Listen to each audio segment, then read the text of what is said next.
Hello friends, welcome to வேல்ரோஜன் crime diaries. 1897 வருஷம் யூஎஸ்ல இருக்க வெஸ்ட் விர்ஜினியாங்கிற ஸ்டேட்ல கிரீன் பிரேயர்ங்கிற ஒரு கவுண்டி இருக்கு. அந்த கவுண்டில ஒரு இளம் பெண் மர்மமான முறையில இறந்து போயிடுறாங்க. அந்த பெண்ணோட உடலை செக் பண்ணி பார்த்த டாக்டர், போலீஸ் எல்லாருமே இந்த பெண்ணோட மரணம் இயற்கையா நிகழ்ந்திருக்கு அப்படிங்கிற மாதிரி சொல்லி அந்த கேஸை க்ளோஸ் பண்ணிடுறாங்க. பட் இறந்து போன அந்த பெண்ணோட அம்மா தன் பெண் கொலைதான் செய்யப்பட்டிருக்கா அப்படிங்கறது உறுதியா நம்பி எப்படியோ ப்ராசிக்யூட்டரை சம்மதிக்க வச்சு இந்த கேஸை திரும்ப ரீஓபன் பண்ணி கோர்ட்ல தன்னோட பெண் எப்படியெல்லாம் கொலை செய்யப்பட்டிருப்பான்னு கரெக்டா ஸ்டெப் பை ஸ்டெப்பா போய் சாட்சி சொல்ல விட்டு எல்லாத்துக்குமே பயங்கர ஷாக் ஆயிடுச்சு. உண்மையிலேயே உங்க பெண் இப்படிதான் கொலை செய்யப்பட்டாங்கன்னு உங்களுக்கு எப்படி தெரியும், எப்படி இவ்வளவு அக்யூரேட்டா எல்லா டீட்டெயிலும் நீங்க சொல்றீங்க அப்படின்னு நீதிபதி கேட்கும்போது கொலை செய்யப்பட்ட அந்த பெண்ணோட அம்மா சொன்ன தகவலை கேட்டு ஒட்டுமொத்த நீதிமன்றமே பயங்கர ஷாக் ஆயிடுச்சு. அப்படி இந்த பெண் கோர்ட்ல என்ன மாதிரி தகவலை சொன்னாங்க, அந்த பெண்ணுக்கு என்ன ஆச்சு, உண்மையிலேயே அந்த பெண் கொலை செய்யப்பட்டாளா இல்ல அந்த பெண்ணோட மரணம் இயற்கையா நிகழ்ந்ததா அப்படிங்கிற 1897 வருஷம் யூஎஸ்ல நடந்த ஒரு வித்தியாசமான அதே டைத்துல பேரநார்மல் ஆக்டிவிட்டில நிறைய இருக்கிற ஒரு கோஸ்ட் ஸ்டோரியை பத்தி இன்னைக்கு நம்ம இந்த வீடியோல பார்க்க போறோம். மேலும் இந்த வீடியோக்குள்ள போறதுக்கு முன்னாடி அந்த பெண் என்ன மாதிரி தகவலை கோர்ட்ல சொன்னாங்க அப்படிங்கறத தெரிஞ்சுக்கிறதுக்கு முன்னாடி உங்க டைம் 2 செகண்ட்ஸ் எனக்காக ஸ்பெண்ட் பண்ணி இந்த வீடியோ உங்களுக்கு பிடிச்சிருந்துச்சுன்னா லைக் பண்ணிட்டு, இன் கேஸ் என்னோட சேனலை நீங்க இது வரைக்கும் சப்ஸ்கிரைப் பண்ணலனா மறக்காம சப்ஸ்கிரைப் பண்ணி என்ன சப்போர்ட் பண்ணுங்க. மேலும் நான் ஃபேக்ட்ஸ் வித் வேல் அப்படிங்கிற பேர்ல இன்னொரு சேனல் ரன் பண்ணிட்டு இருக்கேன். கிரைம் தவிர நிறைய இன்ட்ரெஸ்டிங்கான வீடியோஸ் அதுல பப்ளிஷ் பண்ணிட்டு இருக்கேன். இன் கேஸ் உங்களுக்கு டைம் இருந்துச்சுன்னா அந்த சேனலையும் செக் பண்ணி பாருங்க. அந்த சேனலோட லிங்க் இந்த வீடியோவோட டிஸ்கிரிப்ஷன்லயும் கொடுத்திருக்கேன், கமெண்ட் பாக்ஸ்லயும் கொடுத்திருக்கேன். 1876 வருஷம் யூஎஸ்ல இருக்க வெஸ்ட் விர்ஜினியா ஸ்டேட்ல இருக்கிற கிரீன் பிரேயர் அப்படிங்கிற கவுண்ட்ரில ஜேக்கப் அண்ட் மேரி ஜேன் அப்படிங்கிற தம்பதிகளுக்கு எல்வா அப்படிங்கிற ஒரு பெண் குழந்தை பிறக்குது. இந்த தம்பதிகளுக்கு ஏற்கனவே 2 ஆண் குழந்தைகள் இருக்குது. எல்வா அந்த கவுண்டில தான் படிக்க ஆரம்பிக்கிறாங்க. அவங்க ஸ்கூல் படிப்பு எல்லாத்தையும் முடிக்கும் போது 1896 வருஷம் இந்த எல்வாக்கு 20 வயசு இருக்கும்போது அவங்க அதே ஊரை சேர்ந்த எராமாஸ் அப்படிங்கிற ஒரு நபரை மீட் பண்றாங்க. அந்த நபர் கூட இவங்களுக்கு காதல் ஏற்படுது. பட் இவங்களுக்கு 20 வயசு ஆகுது, எராமாஸ் அப்படிங்கிற அந்த நபருக்கு 30 வயசு ஆகுது. 10 வயசு வித்தியாசம் இருந்தா கூட அந்த நபர் மேல இவங்களுக்கு ஒரு ஈர்ப்பு ஏற்பட்டு காதலிக்க ஆரம்பிக்கிறாங்க. பட் இந்த எல்வாவோட அம்மா மேரி ஜேனுக்கு இந்த எராமாஸை சுத்தமா பிடிக்கல. பிகாஸ் வயசு மட்டும் வித்தியாசம் இருக்கு அப்படிங்கிற ஒரு காரணம் மட்டுமல்ல, இந்த எராமாஸுக்கு ஏற்கனவே 2 டைம் திருமணமாயி அந்த 2 மனைவிகளும் ஏற்கனவே இறந்து போயிருக்காங்க. அவங்க உண்மையிலே எப்படி இறந்து போனாங்க அப்படிங்கிறது யாருக்குமே சரியா தெரியலங்கிறதுனால எதுக்கு தேவையில்லாம 3வது மனைவியா தன்னோட பெண் இன்னொருத்தனை போய் கல்யாணம் பண்ணணும், அதுவும் 10 வயசு வித்தியாசம் இருக்கும் போது அப்படின்னு சொல்லிட்டு மேரி ஜேன் தன்னோட பொண்ணு எல்வா கிட்ட எவ்வளவு எடுத்து சொல்றாங்க, இவன் நம்மளுக்கு வேண்டாம், உனக்கு நல்ல பையனை பார்க்கலான்ட்டு. பட் எல்வாக்கு காதல் கண்ணை மறைச்சதுனால நான் கல்யாணம் பண்ணிக்கிட்டா இந்த எராமஸை தான் கல்யாணம் பண்ணிப்பேன்னு சொல்லிட்டு அவங்க அம்மா அப்பாவோட எதிர்ப்பையும் தாண்டி இந்த எராமஸை ஒரு நாள் கல்யாணம் பண்ணிக்கிறாங்க.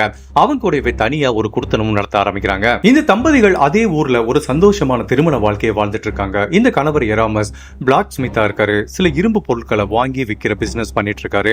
இப்படி உங்க வாழ்க்கை சந்தோஷமா போயிட்டு இருக்கும்போது ஒரு நாள் எல்வா கர்ப்பமாகறாங்க. அவங்க கர்ப்பமாயிட்டாங்க அப்படிங்கிற ஒரு நியூஸை கேட்டு அவங்க கணவர் எராமஸுக்கு பயங்கர சந்தோஷம் வந்துருச்சு.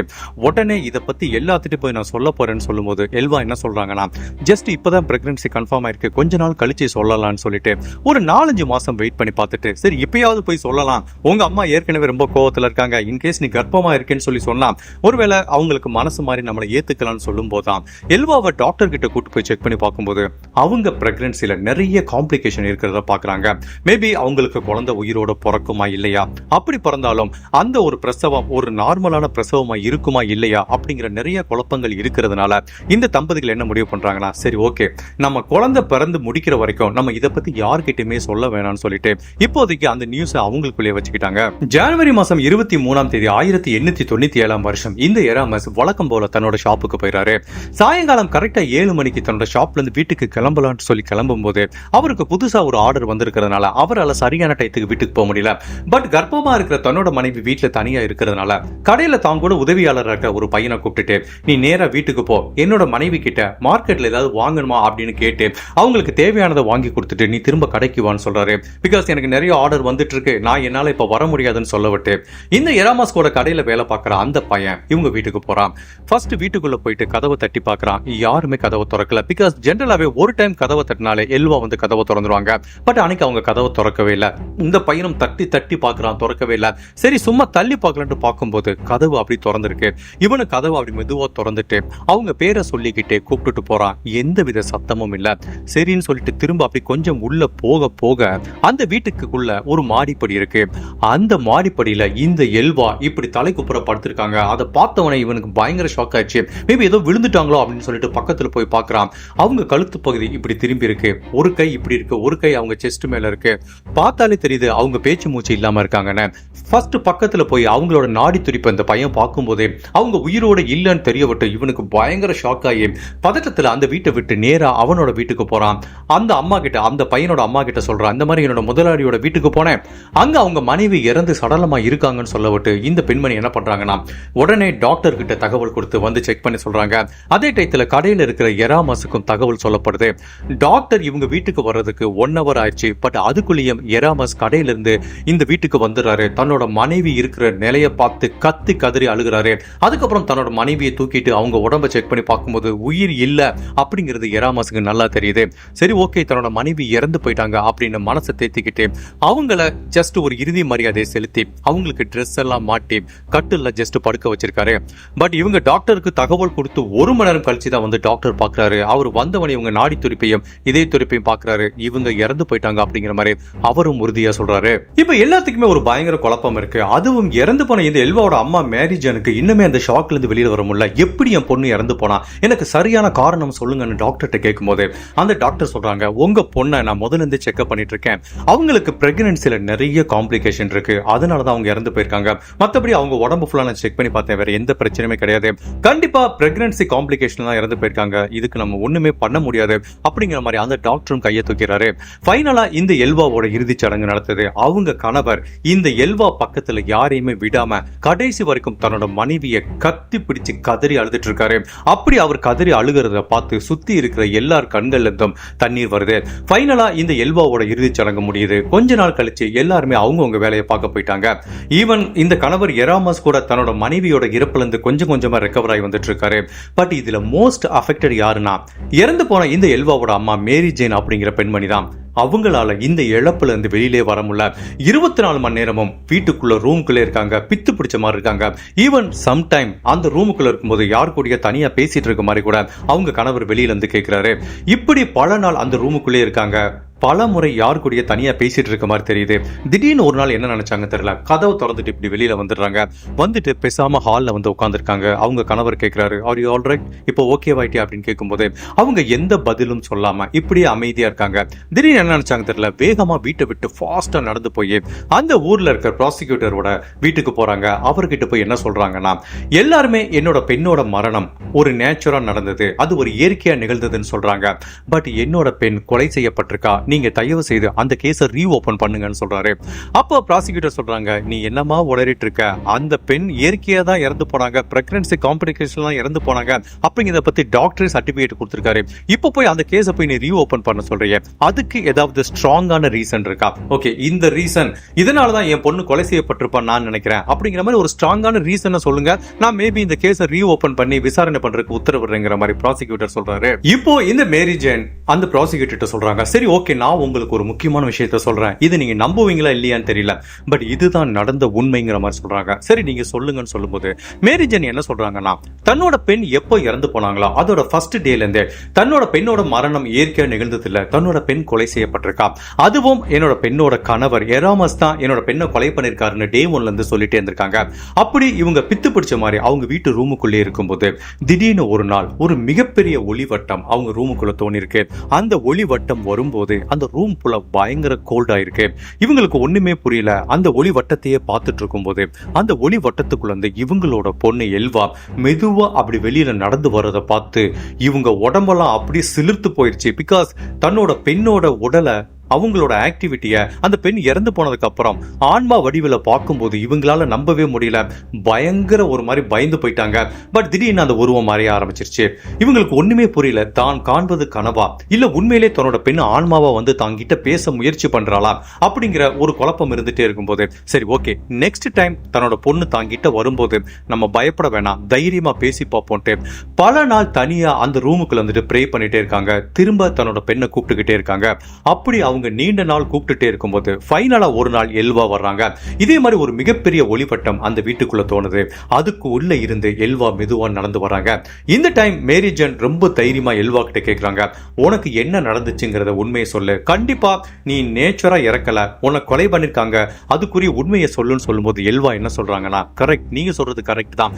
என்னோட கணவர் எராமாஸ் வெளியில பார்க்க நல்லவ மாதிரி தெரிஞ்சா கூட கல்யாணம் பண்ண நாள்ல இருந்தே என்ன ரொம்ப கொடுமைப்படுத்திட்டு இருக்கான். சம்பவம் நடந்த அன்னைக்கு ஒரு நாள் அவன் கடையில இருந்து சீக்கிரமா வந்துட்டான். நான்வெஜ் சமைக்கலையா அப்படின்னு கேட்டு என்ன அடிச்சு கொடுமைப்படுத்தி இப்படி வெறும் கையை வச்சு என்னோட கழுத்தை நெரிச்சு என்னோட கழுத்து எலும்புகளை உடைஞ்சு போய் மூச்சு விட முடியாம நான் பரிதாபமா இறந்து போயிட்டேன்னு எல்வா அவங்க அம்மாட்ட சொல்றாங்க. இதை கேட்டு அவங்க அம்மாக்கு பயங்கர ஷாக் ஆயிடுச்சு. திடீர்னு இந்த டீடைல்ஸ் எல்லாத்தையும் சொல்லி முடிக்க விட்டு எல்வா திரும்பவும் அந்த ஒளிவட்டத்துக்குள்ள போயிட்டு கம்ப்ளீட்டா மறைஞ்சு போயிடுறாங்க. இதுக்கு அப்புறம் தான் இந்த மேரி ஜேன் சுதாரிச்சுட்டு நேர ப்ராசிக்யூட்டர் வந்து நடந்த எல்லாத்தையும் சொல்றாங்க. இப்போ ப்ராசிக்யூட்டருக்கு இவங்க சொல்ற கதையை நம்புறதா இல்லையான்னு தெரியல. பிகாஸ் தன்னோட பெண் இறந்து போன அந்த துக்கத்துல இவங்களுக்கு ஏதோ தப்பா தோண ஆரம்பிக்குது, ஏதோ மனநல பிரச்சனை இருக்கு அப்படின்னு நினைச்சா கூட இந்த மேரி ஜேன் என்ன சொல்றாங்கன்னா, சரி ஓகே, நீங்க என்னோட பெண்ணோட உடலை கடைசியா செக் பண்ண டாக்டரை கூப்பிட்டு விசாரிக்குங்க, அவர் ப்ராப்பரா என்னோட பொண்ணோட உடம்ப செக் பண்ணாரா நீங்க கேளுங்கன்னு சொல்லும்போது ப்ராசிக்யூட்டர் அந்த டாக்டர் கூப்பிடுறாரு. அந்த டாக்டர் என்ன சொல்றாருன்னா, இந்த பெண்மணி சொல்றது கரெக்ட் தான். நான் 1 மணி நேரம் கழிச்சு இந்த எல்வா வீட்டுக்கு போகும்போது அவங்க கணவர் அவங்க உடம்புகளை எல்லாத்தையும் குளிப்பாட்டி ட்ரெஸ் எல்லாம் மாட்டி பெட்ல படுக்க வச்சிருந்தாரு. அதுவும் அவங்க கழுத்தை சுத்தி டைட்டா ஸ்கார்ப் இருக்கிற மாதிரி ஒரு ட்ரெஸ் போட்டிருந்தாரு. நான் அவங்களோட உடம்ப ஃபுல்லா செக் பண்ணிட்டே வரும்போது கழுத்து பகுதி கிட்ட போகும்போது இந்த எராமஸ் என்ன பக்கத்திலே விடல. திடீர்னு தன்னோட மனைவியை மிஸ் பண்ற மாதிரி என்ன தள்ளி விட்டுட்டு கட்டி பிடிச்சு கதறி அழுக ஆரம்பிக்கிறாரு. என்னால அந்த எல்வாவோட உடம்ப ஃபுல்லா சரியா செக் பண்ண முடியல. அதுவும் அவங்களோட கழுத்து பகுதியை நான் கடைசி வரைக்கும் செக் பண்ணல. அவங்க கணவர் எனக்கு அதை அலோவ் பண்ணவே இல்லை அப்படிங்கிற மாதிரி அந்த டாக்டர் சொல்றாரு. இனிஷியலா இந்த டாக்டர் என்ன நினைச்சுக்கிட்டாரு அப்படின்னா, சரி ஓகே, திடீர்னு இறந்து போயிட்டாங்கன்னா அந்த பிரெக்னன்சி காம்ப்ளிகேஷன் தான் இறந்து போயிட்டாங்கன்னு நானே அசியூம் பண்ணிட்டேன் அப்படிங்கிற மாதிரி ப்ராசிக்யூட்டர் சொல்றாரு. பட் இப்போ மேரி ஜேன் சொல்ற இந்த ஒரு கற்பனையில கூட ஒரு நம்ம விவரிக்க முடியாத ஒரு தியரி, அதாவது தன்னோட இறந்து போன பொண்ணே பேயா வந்து நடந்த எல்லாத்தையும் சொன்ன மாதிரி ஒரு தியரி, அதுக்கப்புறம் டாக்டரும் நான் உங்க உடம்ப சரியா செக் பண்ணல அப்படின்னு சொல்லப்படுற இன்னொரு தியரி, இது ரெண்டையும் வச்சுட்டு அந்த ப்ராசிக்யூட்டர் என்ன கன்க்ளூஷனுக்கு வர்றாருன்னா, சரி ஓகே, எதுக்கு சந்தேகம், இந்த கேஸை திரும்ப ரீஓபன் பண்ணி விசாரிக்கலான்ட்டு பல மாதங்களுக்கு முன்னாடி புதைக்கப்பட்ட அந்த எல்வாவோட உடலை தோண்டி எடுத்து திரும்பவும் ஒரு தடவை பிரேத பரிசோதனை பண்றாங்க. பல நாட்களுக்கு முன்னாடி இறந்து போன இந்த எல்வாவோட உடலை திரும்ப தோண்டி எடுத்து பிரேத பரிசோதனை பண்ணி பார்க்கும்போது இந்த டைம் அவங்க கழுத்து பகுதியில நிறைய தடயங்கள் இருக்கிறத கண்டுபிடிக்கிறாங்க. அவங்க கழுத்து எலும்புகளே உடைஞ்சிருக்கு, இதுவும் சுத்தமா கம்ப்ளீட்டா டிஸ்லோகேட் ஆயிருக்கு. அதை எல்லாத்தையும் தாண்டி அவங்க கழுத்து பகுதியில ஒரு கைரேகை இருக்கிறத கண்டுபிடிக்கிறாங்க. இதை பார்த்தாலே தெரியுது, யாரோ ஒருத்தர் இப்படி வெறும் கையால அவங்க கழுத்தை நெரிச்சு தான் கொலை பண்ணிருக்காங்க. அதுவும் அவங்க கழுத்து எலும்புகள் டிஸ்லோகேட் ஆயிருக்கிறதுனால இது நெரிச்சு மட்டும் கொலை பண்ணல, அவங்க கழுத்தை இப்படியே திருப்பி இருக்காங்க. அவ்வளவு கொடூரமா இவங்களை கொலை பண்ணிருக்காங்க. சோ கொலை செய்யப்பட்ட இந்த எல்வாவோட கழுத்து பகுதியில் இருக்க கைரேகை அவங்க கணவருக்கு சொந்தமானது அப்படிங்கறதையும் உறுதிப்படுத்தப்படுறதுனால சந்தேகமே கிடையாது, இந்த எல்வாவோட கணவர் எராமஸ் தான் இவங்களை கழுத்தை நெரிச்சு கொலை பண்ணிருக்காரு அப்படிங்கிறது ஃபாரன்சிக் தடயங்களோட உறுதி செய்யப்படுறதுனால இந்த எராமஸ் குற்றவாளிங்கிற மாதிரி உறுதி செய்யப்பட்டு அவருக்கு அமெரிக்க நீதிமன்றத்தில் பரோல்ல வெளிவர முடியாத மாதிரி ஆயுள் தண்டனை கொடுக்கறாங்க. இந்த எராமஸ் ஜெயிலுக்கு போறாரு. பட் ஜெயிலுக்கு போன 3 வருஷத்திலே உடல்நிலை சரியில்லாம ஜெயிலே இறந்து போயிடுறான். கொலை செய்யப்பட்ட ஒரு பெண்ணோட ஆன்மாவே திரும்ப வந்து தனக்கு என்ன நடந்துச்சு அப்படிங்கறத சொல்லி அந்த கொலைகாரனுக்கு தண்டனை வாங்கி கொடுத்துருச்சு அப்படிங்கிறதுனால இந்த கேஸ் ஒரு தனித்துவம் வாய்ந்த கேஸாக பார்க்கப்படுது. மக்கள் இந்த கேஸை பத்தி எல்லாருமே ஒரு ஸ்பெஷல் அட்டென்ஷன் கொடுத்து அதை பத்தி பேச ஆரம்பிக்கிறாங்க.